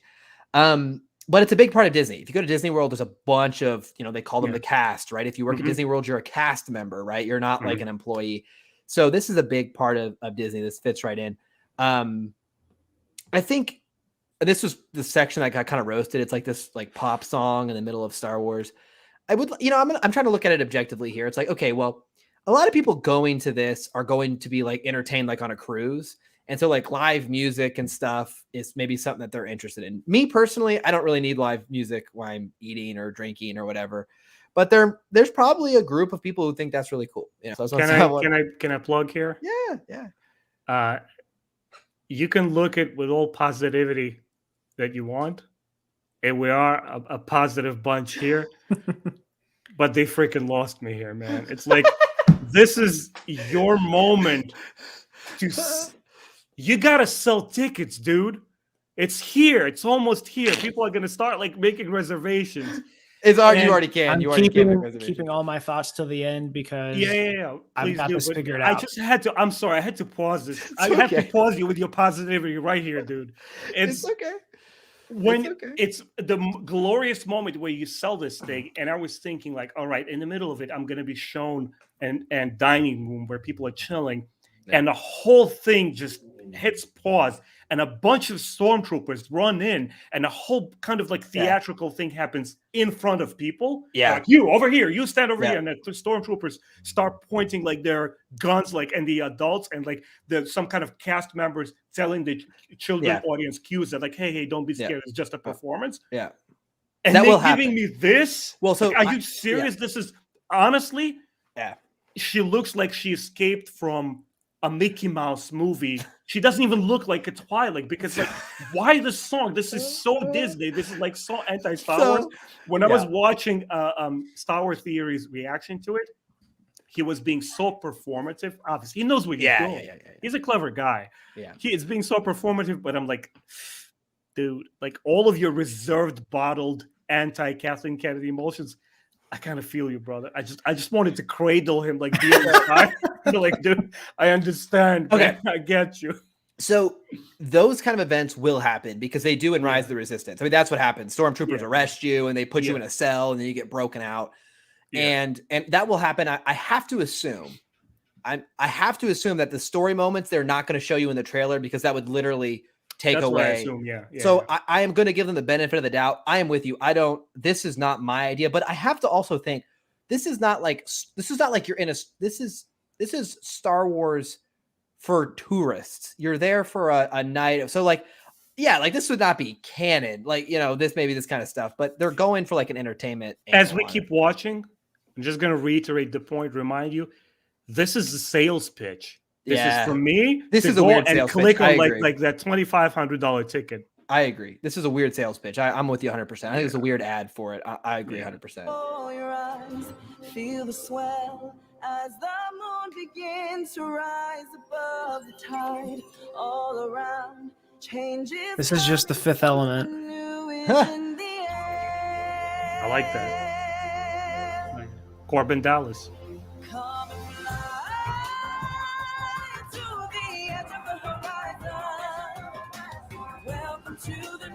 See, he's vibing. $5,000. Give it to me, baby. Let's get it. Come on.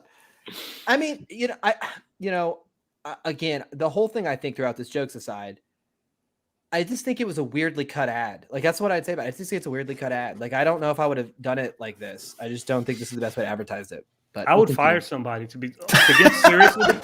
No. To get serious for a moment, if I were like a studio executive, I'm like, all right, we got to figure the logistics, how we're going to, pandemic-wise, how we're going to accept people in terms of like masks and whatnot, because they have to figure this thing out, right? Yeah. If I'm seeing this a month in advance before this thing goes, somebody's getting fired. I'm sorry. Somebody's got to go. I'm a positive guy. You know how I react to things. I was watching this. I'm like, bro, I can't believe it. The delivery of that line was just perfect. Oh, it was. Oh, that was really funny. Oh my gosh. All right, let's keep going. Welcome to the new world.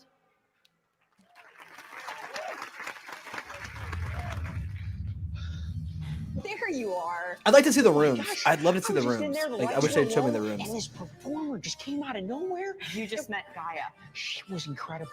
Let's get you back to the launch pod in your home planet. Sounds great. All right. And that's really it. Yeah. And I think the biggest problem with that ad, jokes aside, and we're very Star Wars positive here.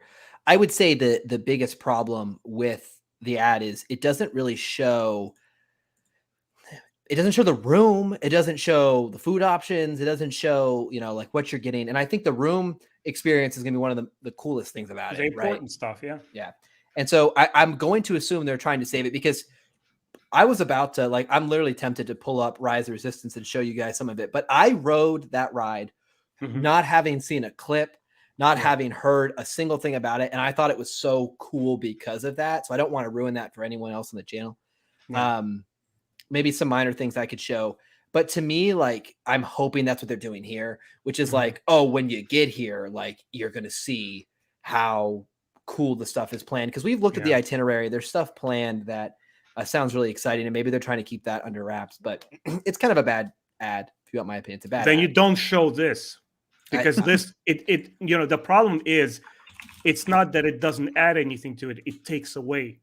Like the whole musical number, again, what I want to point it out, as somebody who studied storytelling, right? If you send this signal, which is like, hey, you like Disney parks? Come to us. Then you lost the Star Wars audience. But then who is it for? Why does it have the Star Wars theme? You know what I mean? It is so conflicted. It doesn't know what it's doing. That's why, I'm on a serious note now, fire somebody. It's an expensive proposition. How much are the tickets? 2,500 for 2 nights? 5,000, I think. Yeah. It's dude. Step up your game. Something is off here. Something is terribly off here. Yeah, it's not a great ad. I mean, jokes aside, and again, we are some very positive Star Wars guys, and I don't think this person, whatever the logic was, it looked like already typed up. I'm sorry. Look at him. Oh no, you're fine. I find it so interesting that my view of this is completely different from both of yours. Okay. And that is because, off that was the first time seeing it. Yeah. What was that? But it hit me about halfway through. Okay. Each of you get one guess. What audience was this for? Kids, children.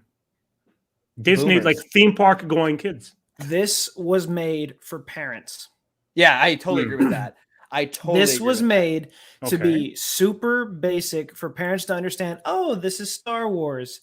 Oh, this is a vacation thing we could do with the kids since they like Star Wars. Yeah. I don't understand Star Wars at all, but they have a bar.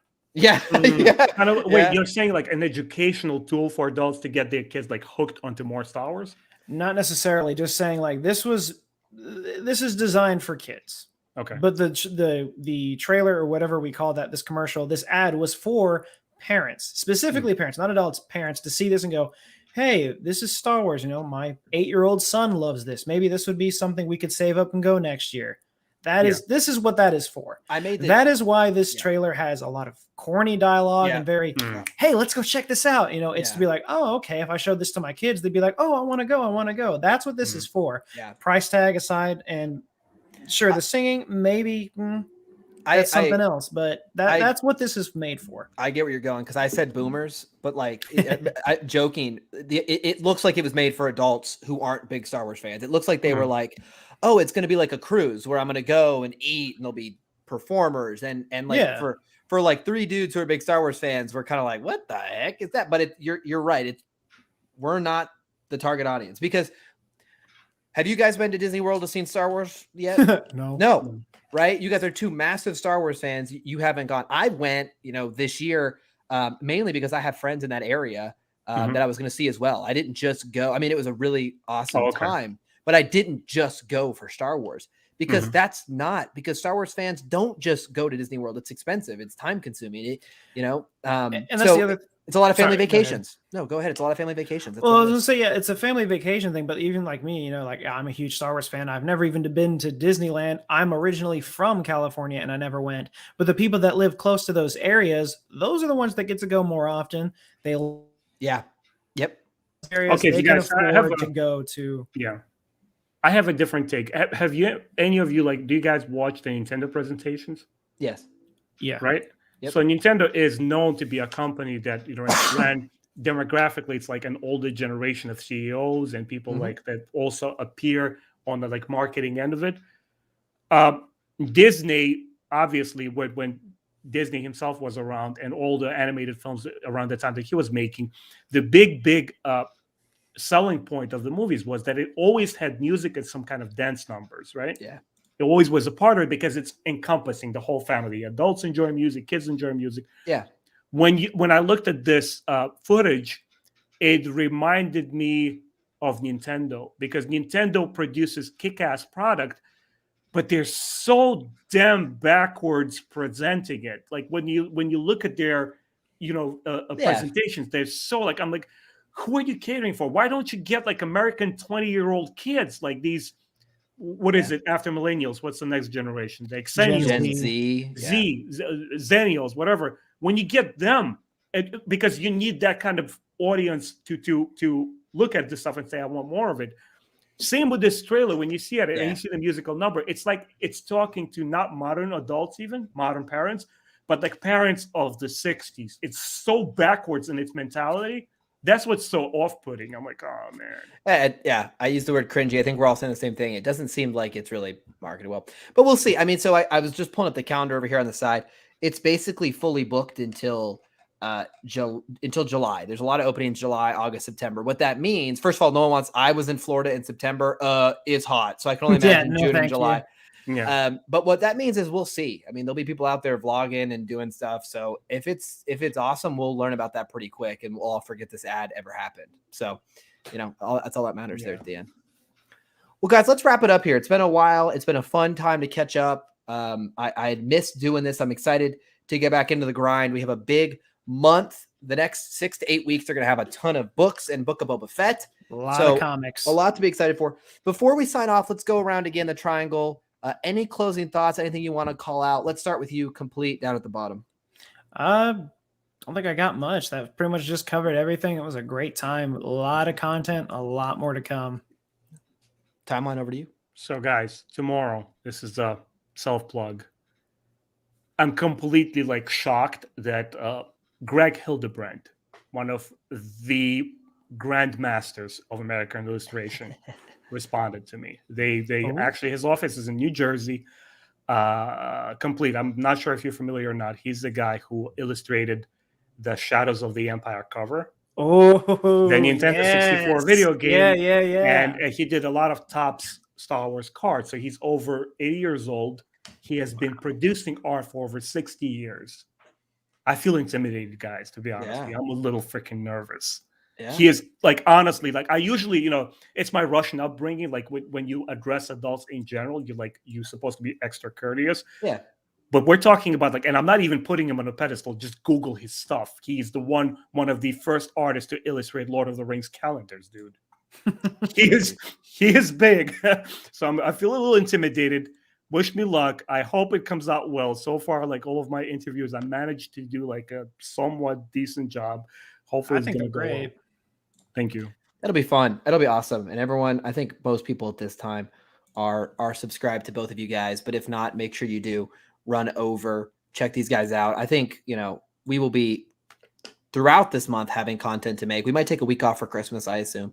Yeah. We'll see. But the week after, well, hey, on the 29th, Book of Boba Fett, we'll have to pull up and talk about that. So, oh yeah, reviews are going to be flying. That's right.